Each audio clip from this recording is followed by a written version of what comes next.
اور نہ پڑھنا ہے۔ دوسری بات،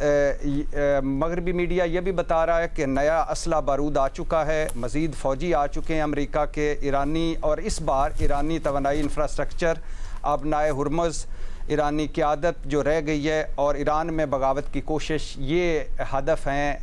امریکہ اور اسرائیل کے۔ اب آپ کا سوال ہے میڈم شیخ کہ کس کا امکان زیادہ ہے، امن ڈیل کا یا جنگ کا؟ پاکستان کی کوششیں بے مثال ہیں انڈاؤٹیبلی، فیلڈ مارشل صاحب کی کوششیں کمال کی انڈاؤٹیبلی، اور ٹرمپ، مارکو روبیو، کیا پوری دنیا پاکستان اور فیلڈ مارشل صاحب کی ان کوششوں کی معترف ہے۔ اور میری دلی خواہش بھی ہے اور دعا بھی ہے میڈم شیخ کہ امن ہو، امن ڈیل ہو، مگر مجھے نہیں لگتا کہ امن ڈیل ہوگی، اور مجھے نہیں لگتا کہ اگر امن ڈیل ہو گئی تو امن ڈیل قائم بھی رہے گی۔ کیوں؟ اس کے مختصر کر کے 3-4 وجوہات ہیں۔ پہلی وجہ کہ امریکہ کے صدر اس وقت ٹرمپ ہیں، اور یہ جو کچھ بھی ہو رہا ہے، جو کچھ بھی ہو چکا ہے، جس سطح پہ دنیا پہنچی ہوئی ہے، اس کے واحد ذمہ دار صدر ٹرمپ ہیں۔ کئی بار بتا چکے ہیں کہ معاہدہ ہو چکا تھا اوباما کا ایران کے ساتھ، وہ توڑا، پھر 2 مرتبہ مذاکرات چھوڑ کر حملہ کر دیا۔ تو ٹرمپ صاحب جب تک ہیں کو امن اور پوری دنیا میں اور خاص طور پر ایران پر یہ بھول جائیے۔ دوسری وجہ بتا چکا ہوں، گریٹر اسرائیل کی جنگ ہے، ایران اور ایران کے تیل اور گیس پر قبضے کی جنگ ہے، مسجد اقصی تابوت سکینہ کی جنگ ہے، اور اس کے پیچھے صہیونی لابی ہے۔ اور ٹرمپ اور نیتن یاہو کی آخری کال جس پہ تلخ جملوں کا تبادلہ ہوا، وہ بھی آلموسٹ یہی ظاہر کرتی ہے۔ تو لہٰذا مجھے نہیں لگتا کہ کوئی امن ڈیل ہوگی اور قائم رہے گی۔ اور پھر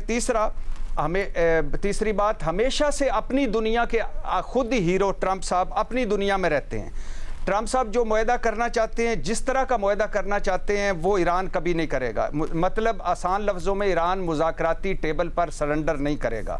اور آخری وجہ میڈم شیخ، عدم اعتماد بہت زیادہ ہے ایران کا امریکہ پر، اس کا کوئی حل نہیں مل رہا، اور کہ دوبارہ وہ حملہ نہیں کریں گے، اس کا کوئی گارنٹی نہیں مل رہی۔ یورینیم معاملہ مسئلہ حل نہیں ہو رہا۔ ہاں، ایک کوشش ہو رہی ہے کہ پہلے شارٹ ٹرم معاہدہ کیا جائے، اس کے بعد اہم ایشوز پر بات ہو، لیکن ایسا ہوتا دکھائی نہیں دے رہا۔ یورینیم معاہدہ، آبنائے ہرمز، امریکی اڈے، امریکی سارے مفادات سب خطرے میں رہیں گے، اور اسرائیل بھی خطرے میں رہے گا۔ تو لہٰذا یہ جو کوششیں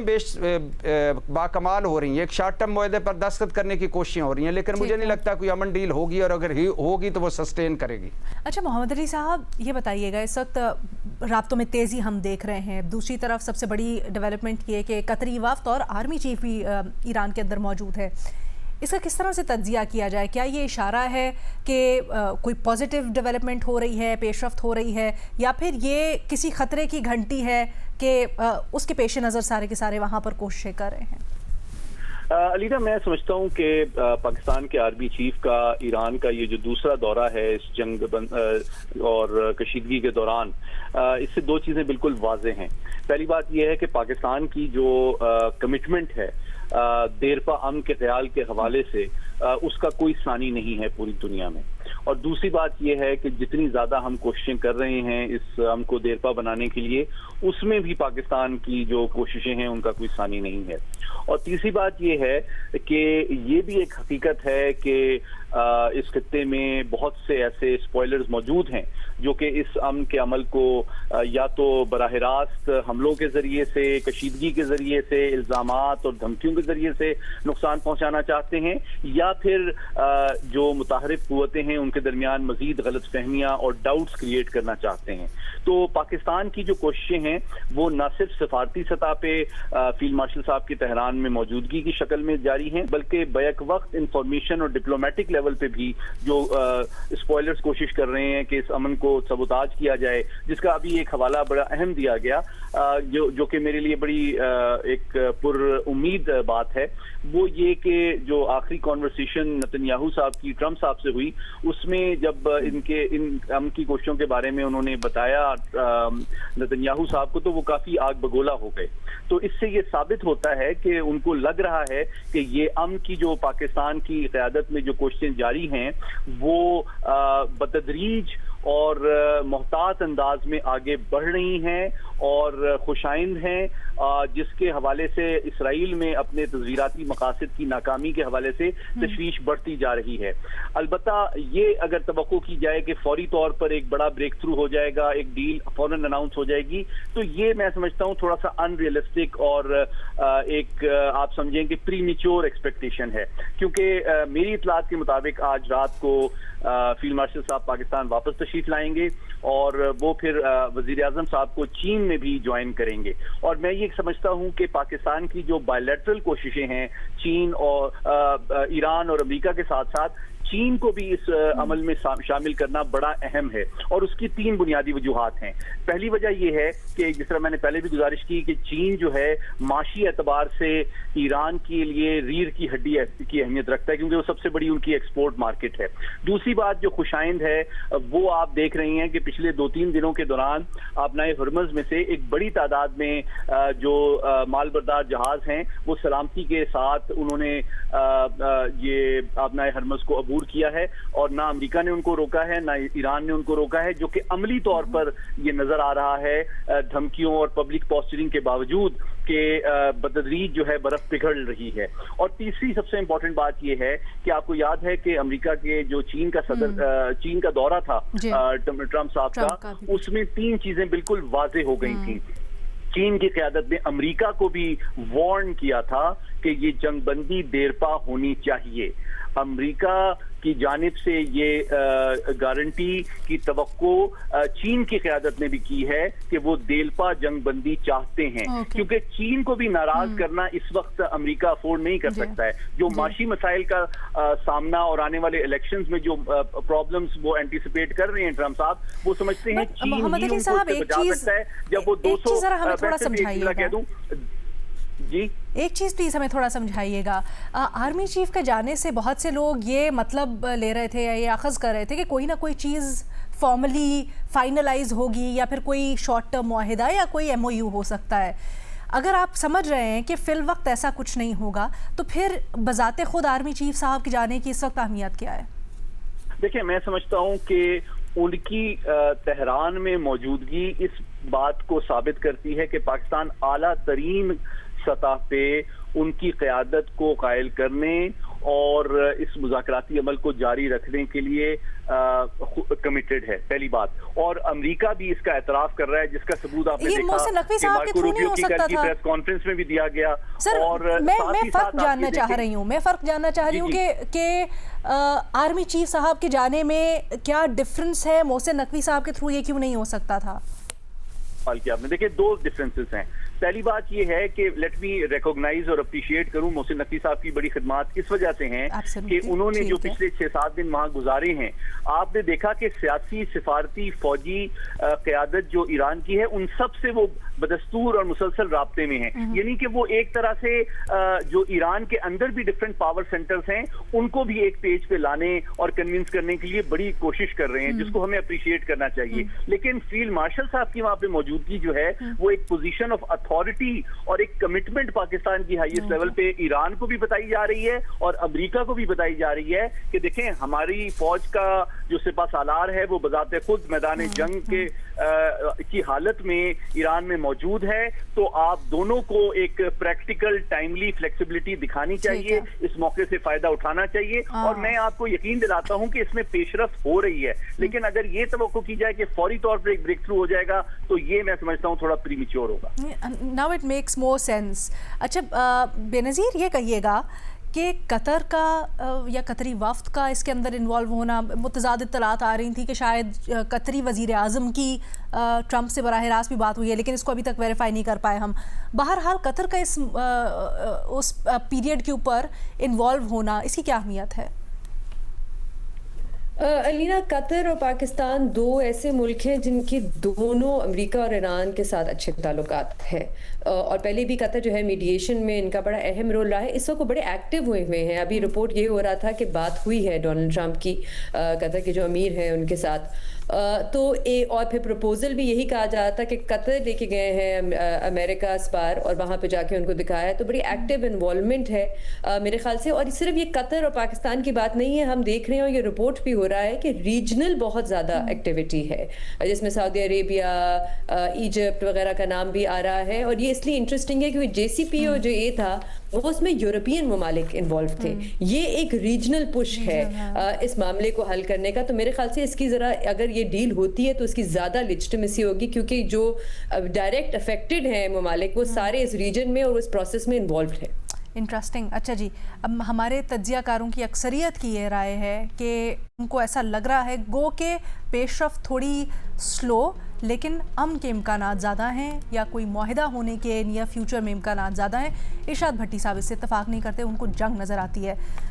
this only time would tell. ایک چھوٹی سی بریک لیتے ہیں، اس کے بعد اس جنگ سے ریلیٹڈ بھی دیگر سوالات بھی ہیں جو ہم نے کرنے ہیں، بٹ آفٹر بریک.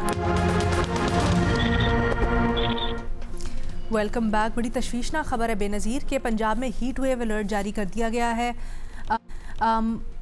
یہ بتائیں کہ کیا یہ جس طرح سے موسم میں تبدیلی آ رہی ہے اور پھر اب تو بڑے سخت موسم کی پیش گوئی بھی کی گئی ہے، کوئی ہیٹ ویو ایکشن پلان بنایا گیا ہے؟ خطرات سے بچنے کے لیے کوئی اقدامات کیے جا رہے ہیں؟ اور اگر نہیں تو آپ کے خیال میں مزید کچھ ہونا چاہیے یا کیا ہونا چاہیے؟ علینا، پہلا ہیٹ ویو نہیں ہے پنجاب کا اس سال، میرے خیال سے یہ دوسرا یا تیسرا ہیٹ ویو ہے. اپریل میں بھی آیا تھا، مطلب 40 ڈگری سے اوپر جب درجہ حرارت جاتا ہے، اور اب تو میٹ ڈپارٹمنٹ یہ بھی کہہ رہا ہے کہ 45 تک جا سکتا ہے عید کے دنوں میں ٹیمپریچر جو ہے. اور ہیٹ ویو بہت خطرناک ہوتا ہے، ہم سب کو پتہ ہے، اس سے انسانی جانیں بھی جاتی ہیں. لیکن سچویشن کچھ ایسے ہے کہ ہمارے وزیر اعلیٰ پنجاب نے تو خیر جانا ہی تھا باکو، وہاں پہ کانفرنس ہو رہی تھی، لیکن ان کے ساتھ ایک بڑی تعداد وزراء کی اور سینئر بیوروکریٹس کی ان کے ساتھ باکو گئے ہیں، کیونکہ موسم اچھا ہے، 20 ڈگری ہے وہاں پہ.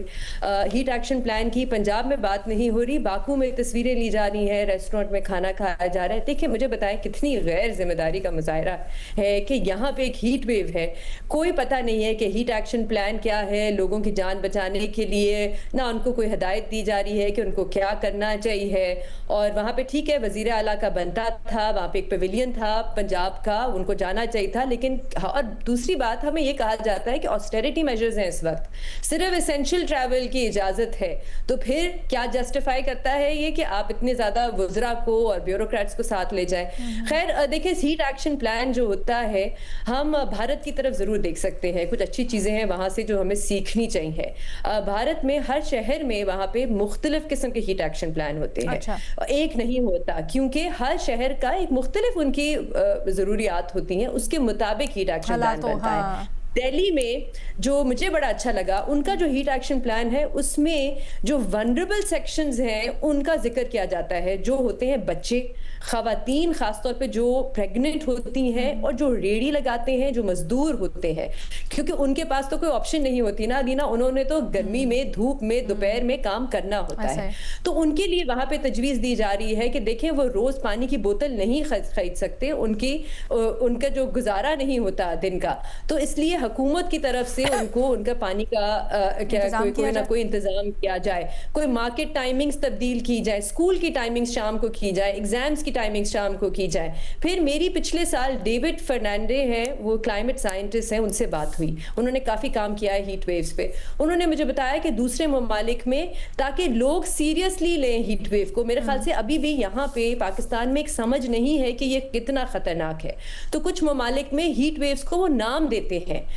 تاکہ لوگوں کو جیسے ٹورنیڈوز کو، طوفان کو نام دیتے ہیں، بالکل، تاکہ لوگوں کو پتہ چلے کہ یہ ایک ایمرجنسی ہے، آپ نے ایمرجنسی کے اقدامات لینے ہیں. پھر وہاں پہ ڈیٹا بہت ضروری ہوتا ہے جمع کرنا کہ ہیٹ ویو سے اتنے لوگوں کی سال میں جانے گئی ہیں، تاکہ لوگوں کو پتہ چلے کہ یہ کتنا سیریس ہے. تو علینا یہ کچھ چیزیں ہیں جو کی جا سکتی ہیں، ایسا نہیں کہ اسموگ میں آپ سوئٹزرلینڈ چلے جائیں اور ہیٹ ویو میں باکو. How sad. لیکن اقدامات لینے کے بعد اگر اس ٹائپ کی چیزیں کی جائیں تو اس میں ویسے تو کوئی قباحت نہیں ہے، لیکن اقدامات ہونا بڑا ضروری ہے عوام کے لیے، جو سر جیسے بے نظیر بتا رہی تھیں کہ بالکل بھی ہمیں نظر نہیں آ رہے ہیں.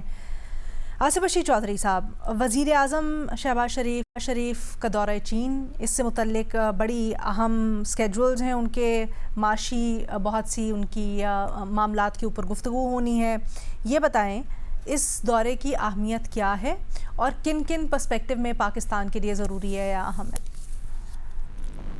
سب سے بڑا جو اس کا ہے فائدہ وہ تو یہی ہے کہ پاکستان جو معاشی شراکت داری ہے اس کو اب مزید جو ہے وسیع کرنا چاہ رہا ہے اور اس کو آگے لے کے جانا چاہ رہا ہے، اور اس سلسلے میں جو بنگلورو سٹی ہے وہاں پہ جو ملاقاتیں ہیں بڑے گروپس کے ساتھ وہ بڑی اہم ہیں، اور پاکستان میں جو متعدد نئے منصوبے جو ہیں انفراسٹرکچر سے لے کے اور انرجی سے لے کے اور آلٹرنیٹ انرجی سے لے کے الیکٹرک وہیکل تک، اس میں بہت سارے شعبوں کے اوپر جو ہے وہ آنے والے وقتوں میں اس کے اثرات ہوں گے اس دورے کے، اس کو بڑا اہم قرار دیا جا رہا ہے۔ لیکن اس کے ساتھ ساتھ آپ یہ دیکھیں کہ یہ دورہ ایک ایسے وقت میں ہو رہا ہے جب خطے کے اندر بہت زیادہ ہلچل ہے، بدلتی ہوئی صورتحال ہے، تو بتایا یہی جا رہا ہے کہ جو ڈیولپمنٹ ہو رہی ہے اس کے اوپر بھی چائنا کو اعتماد میں بھی لیا جائے گا، اور اب ہمارے جو پالیسی ساز ہیں وہ یہ بتاتے ہیں کہ خطے کی اب جو اکثر پالیسیز ہیں ان کے پیچھے چائنا کا جو برین ہے، چائنا کا کی جو سوچ ہے وہ بھی کار فرما ہے، اور اب بہت سارے وہ اقدامات ہیں جو چائنا کے کنسنٹ سے لیے جا رہے ہیں۔ تھینک یو سو مچ، اور اسی کے اوپر ایک بریک لیتے ہیں ساتھ باقی سوالوں کے ساتھ۔ Welcome back. گھوٹکی میں ایک قیامت گزر گئی جہاں پر کھیتوں میں کام کرتی ہوئی بچی کو اجتماعی زیادتی کا نشانہ بنایا گیا وڈیروں کی طرف سے، اور اس کے ماں باپ کے سامنے۔ بہت ہی دل خراش ڈیٹیلز ہیں، لیکن آپ کو یہ بتائیں کہ واقعے کے تقریباً 1.5 ہفتے کے بعد تک FIR درج نہیں ہو سکی۔ ماں باپ گئے پولیس کے بعد پاس، لیکن بار بار یہ کہا جاتا رہا ایسا تو کوئی واقعہ ہی نہیں ہوا، اثر و رسوخ کی وجہ سے اس کو ڈسمس کر دیا گیا کیونکہ وہ اس گاؤں کے بڑے تھے، وڈیرے تھے، جاگیردار تھے۔ اب یہ واقعہ سامنے آیا ہے، اس کے اوپر بڑی پریس کانفرنس بھی ہوئی ہے، فائنلی FIR درج کر لی گئی ہے اور میڈیکل میں زیادتی کی تصدیق بھی ہوئی ہے۔ بھٹی صاحب، سر ایک تو یہ سندھ میں جس تواتر سے سامنے آ رہے ہیں سارے کے سارے واقعات، وہ تو اپنی جگہ بڑا تشویشناک، اور کیا کہیں اس کے اوپر۔ سوال آپ سے یہ ہو رہا ہے کہ ایسے حساس کیسز میں فوری انصاف کی راہ میں اصل رکاوٹیں کیا ہیں؟ آئی تھنک ویسے فوری نہیں، انصاف کی راہ میں رکاوٹ کیا ہے ہونا چاہیے؟ میڈم شیخ، آپ کو یاد ہوگا کہ ایک مرتبہ ایک جلسے میں آصفہ بھٹو صاحبہ کو ایک ڈرون کیمرہ جو لگا تھا ہلکا سا، اور اللہ نے ان کو محفوظ رکھا تھا، لیکن اس پر کتنا شور مچا تھا، سازش قرار دی گئی تھی، اسے کہا گیا تھا کہ یہ نہ صرف بھٹو خاندان کے خلاف سازش ہے۔ میں پیپلز پارٹی کے ایک سیاستدان کو ان دنوں میں سن رہا تھا، وہ کہہ رہے تھے نہ صرف یہ بھٹو خاندان کے خلاف سازش ہے بلکہ یہ جمہوریت کے خلاف سازش ہے۔ مجھے بتائیں میڈم شیخ، یہ جو ہماری بچیاں ہوتی ہیں جو پسند کی شادیاں کریں تو ان کے گھر جل جاتے ہیں، جو گھر سے باہر نکلیں تو وہ ریپ ہو جاتی ہیں، جو نوکری پر جائیں تو قدم پر ہراساں ہوتی ہیں، ان کی آصفہ بھٹو صاحبہ جتنی یا اس سے کم از کم آدھی بھی حرمت نہیں ہے، آدھی بھی ان جیسی عزت نہیں ہے، آدھی بھی ان جتنا تقدس نہیں ہے، ان کا کوئی والی وارث نہیں ہے اس ملک میں، نہیں ہے۔ اور یہ سچ ہے۔ کیوں نہیں ہے؟ کیونکہ یہ جو اوپر جیونکیں ہمیں چمٹی ہوئی ہیں 78 سالوں سے چہرے بدل کر، یہ ہم میں سے نہیں ہے میڈم شیخ، خدا کے لیے یہ سمجھ جائیے۔ ہم بہت سارے آپ جیسے پڑھے لکھے، میں تو آپ لوگوں جتنا پڑھا لکھا نہیں ہوں، لیکن آپ جیسے پڑھے لکھے جب کہتے ہیں نا، گفتگو کرتے ہیں کہ ریاستی رٹ ہونی چاہیے، ایک شعور دینے کی ضرورت ہے، علماء کو بتانے کی ضرورت ہے، نصاب میں لانے کی ضرورت ہے، تو یقین کریں مجھے اتنا دل میرا دکھتا ہے کہ ہم کیا باتیں کر رہے ہیں، کن درندوں کے سوسائٹی میں ہم کیا باتیں کر رہے ہیں کہ پہلے جائیں شیر صاحب کو سلام کریں، بھیڑیے صاحب کو سلام کریں اور ان کو کہیں کہ ہم آپ جیسے ہی ہیں، اگر وہ حملہ نہ کرے تو پھر جا کے اس کی مالش کریں، اس کو بتائیں، اخلاقیات سکھائیں، اگر وہ کھا جائے۔ میڈم شیخ مجھے بات کرنے دیجیے، مجھے بات کہ آپ کو نہیں سمجھ آئی تو میرا پرابلم تو نہیں ہے، میں آپ سے بالکل میرا مجھے بات مکمل کر لینے دیجیے، بات مکمل کر لینے دیجیے، نہیں مجھے بات مکمل کر لینے دیجیے نا، مثال سمجھ نہیں آئی میڈم شیخ۔ تو بات یہ ہے بنیادی طور پر کہ یہ جو آپ کے اوپر بیٹھے ہوئے لوگ ہیں، ان کو ہمارا درد نہیں ہے، پہلی بات، ان کو کوئی پرواہ نہیں، یہ صرف پریس کانفرنسیں کرتے ہیں، یہ صرف آتے ہیں, گونگڑوں سے مٹی جھاڑتے ہیں, انمول پنکی کو پکڑتے ہیں, پیچھے والے پنکے ہمیشہ محفوظ رہ جاتے ہیں, اور یہ ادھر آتے ہیں اور ایک پریس کانفرنسیں کی, ہم یہ کر دیں گے. مجھے بتائیں وہ جو پسند کی شادی والا وہ گاؤں والا تھا, اس پہ بلاول بھٹو بولے, آصف علی زرداری صاحب بولے, مراد علی شاہ گئے ہیں وہاں, اس پر پہلے ایف آئی آر درج نہیں ہو رہی تھی, پھر ان کو الزامات کو مسترد کر دیا, اب ہونا ہوانا کچھ نہیں. تو ہر سطح پہ ناانصافی ہے. ایک ماڈل ہے میڈم شیخ فوری جزا اور سزا کا, میں معذرت چاہتا ہوں آپ کو وہ سی سی ڈی فارمولا اگر پسند نہیں ہے, لیکن فوری سزا اور جزا کا فارمولا, جی ٹھیک ہے, میں واپس لیتا ہوں, لیکن میری رائے ہے تو اس میں فوری جزا اور سزا کا, کوئی ریاست غریب کے ساتھ کھڑی نہیں ہوتی, کوئی پولیس غریب کی نہیں سنتی, کوئی عدالت غریب کو انصاف نہیں دیتی, کوئی معاشرہ غریب کے ساتھ چلتا نہیں ہے. اس کی وجہ یہ ہے کہ یہ نظام اب بدبودار ہو چکا ہے. اس نظام میں جگہ جگہ پہ اتنی بدبوئیں آ رہی ہیں اس نظام سے کہ ہم لوگوں کا, اگر ہم ریپ نہ ہو, ہم جل کر نہ مریں تو ہمارا ویسے ہی دم گھٹ جاتا ہے بھوک, مہنگائی, بے روزگاری سے. سر نظام میں بہت سی چیزوں کی تبدیلی کی ضرورت ہے, میں آپ سے بالکل اتفاق کرتی ہوں, لیکن سر یہ ضرور آپ جس کی بات کر رہے ہیں نا کہ ماورائے عدالت قتل ہونے چاہیے, وہیں پہ اسپاٹ پہ قتل کر دو, کسی کو جواب کا موقع نہ دو. میں بڑی معذرت کے ساتھ, آپ نے اگزامپل دی تو میں اب اس کو آگے بڑھا رہی ہوں, بٹ بھٹی صاحب آپ تو ابھی کچھ ہی دنوں پہلے اس سے گزرے ہیں. اگر کسی بات کو سمجھے بغیر جواب کا موقع نہ دیا جائے اگلے کو, اور بس اس کو کینسل کلچر کے تحت یہ کر دیا جائے کہ ختم کر دو, مار دو, ہٹا دو, اس کو ختم کر دو, تو سر بوائیکاٹ کر دو, یہ بھی تو صحیح نہیں ہوتا نا. تو ایگزیکٹلی اسی طرح سے معاشرے بھی چلتے ہیں سر. میڈم شیخ آپ نے بالکل صحیح مثال دی, اور مجھے خوشی ہوئی کہ مثال دی. مجھے اگلے لمحے یا اگلے دن احساس ہوا کہ حالانکہ میرے پاس بہت سارے دلائل تھے, لیکن مجھے احساس ہوا کہ میں نے ٹھیک نہیں کیا. نہیں, مجھے احساس ہوا کہ میں نے بالکل ٹھیک نہیں کیا, لیکن میں نے کیے تھے سوال. اگر میں معذرت کے ساتھ, اگر کوئی ریپ کرتا ہے, اگر کوئی ڈکیتی اور ریپ کرتا ہے, اگر کوئی مسلسل خواتین کو گلیوں محلوں میں ان کا گھروں میں جینا ان کا مشکل کر دیتا ہے, باہر نکلنا مشکل کر دیتا ہے, نوکری کرنا مشکل کر دیتا ہے, تعلیم حاصل کرنا مشکل کر دیتا ہے, آپ اس کے ساتھ کیا کریں گے مجھے بتائیں؟ جب وہ عدالتوں سے چھوٹ جاتا ہے, جب وہ ایس ایچ او تھانے خرید لیتا ہے, تو پھر کیا کریں آپ؟ ٹھیک ہے بھٹی صاحب, آپ کی ایک رائے ہے, لیکن تھوڑی سی یہ وضاحت بھی ضروری ہے کہ کوئی جب بات کرتے ہیں یا آگہی شعور دینے کی بات کرتے ہیں تو یہ نہیں کہتے کہ جنہوں نے جرم کیا ہے ان کو سزا نہ ملے یا وہ قانون کے کٹہرے میں لا کے نہ کھڑے کیے جائیں. یہ کہا جاتا ہے کہ مختلف اپروچز ہیں جو اپنانی چاہیے ساتھ ساتھ سزاؤں کے, تو یہ اس کا مطلب ہوتا ہے. بہرحال جی آگے بڑھتے ہیں, محمد علی صاحب سے سوال کرتے ہیں. محمد علی صاحب آپ سے سوال ہو رہا ہے, ایک ابھی بڑی انٹرسٹنگ بیان آیا ہے غالب آف صاحب کی طرف سے,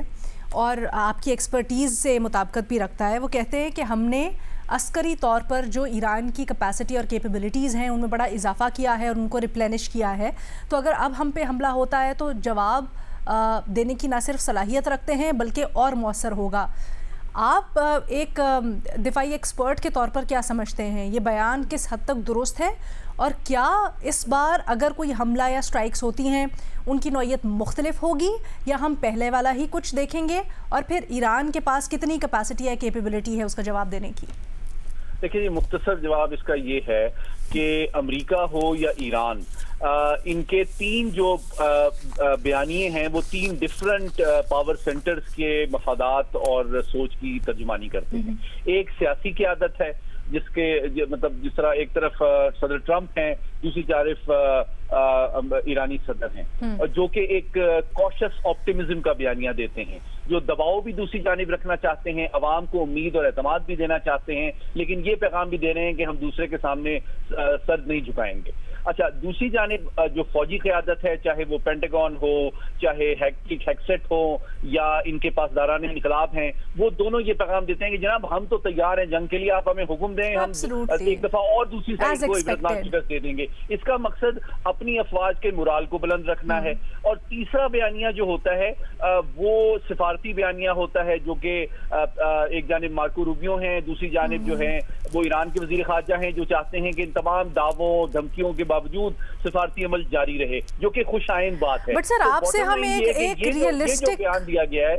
یہ جو بیان دیا گیا ہے, اس کا مقصد جو ہے امریکہ کی جانب سے جو دباؤ ڈالنے اور جنگ دوبارہ چھیڑنے کی وارننگ دی گئی ہے، یہ اس کا جواب ہے کہ اگر آپ اس طرف آئیں گے تو ہم نے آپ کے پہلے بھی ارادوں کو ناکام بنایا ہے، اور اگر آپ مزید طاقت اور تشدد کا استعمال کریں گے تو اس میں بھی آپ کو سنوائی نہیں ہوگی، اور شاید جوابی کارروائی ایران کی پہلے سے زیادہ سخت بھی ہو سکتی ہے۔ لیکن عسکری اعتبار سے اگر آپ اس کا تجزیہ تبصرہ کریں تو کیا آپ کے خیال میں درست احاطہ ہے؟ دیکھیں، دو اعتبار سے ان کی بات کو سنجیدگی سے لینا چاہیے۔ دیکھیں، اس وقت جو تازہ ترین اطلاعات ہیں اس کے مطابق ہمارے عرب بھائی ہوں یا اسرائیل ہو یا امریکہ ہو، ان کی جو میزل ڈیفنس کی صلاحیت ہے اور ان کے پاس جو انٹرسپٹرز کے سٹاکس ہیں وہ تقریباً آدھے سے زیادہ استعمال ہو چکے ہیں، اور ابھی ایران نے جو جتنا عرصہ جنگ چھڑی ہے انہوں نے ابھی اپنی ابتدائی اور پرانے میزائلوں کو زیادہ استعمال کیا تھا، اور ڈرونز کو جو ہے وہ زیادہ استعمال کیا تھا، اور مہلک جو ان کے ہائپرسونک کروز میزائلز ہیں ان کو کم استعمال کیا تھا۔ اگر وہ ان کو دوبارہ اور بڑے پیمانے پہ استعمال کریں تو یقین جانیے کہ آپ کو دنیا کے بہترین جو بحری قوت کے ماہرین ہیں وہ یہ اس بات کا اعتراف کرتے ہیں کہ امریکی بحریہ کے لیے یہ بہت بڑا خطرہ ایک حقیقت ہے، اور لیکن میں امید کرتا ہوں کہ دونوں جانب سے ہوش کے ناخن لیے جائیں گے، کیونکہ اسکیلیشن جو ہے دونوں جانب ایک دوسرے کو بہت زیادہ نقصان پہنچانے کی صلاحیت تو موجود ہے، لیکن موجودہ جاری سفارتی عمل کے پیش نظر میں امید کرتا ہوں کہ ہوش کے ناخن لے کے دانش مندی کے تحت اس جنگ کو ختم کیا جائے، کیونکہ مزید نقصان کا نہ ایران متحمل ہو سکتا ہے، نہ ہماری عرب بھائی، نہ ہی امریکہ، دنیا اس کی متحمل نہیں ہو سکتی اس وقت۔ بہت شکریہ سید محمد علی صاحب، اسی کے ساتھ ہمیں اجازت دیں، اللہ حافظ۔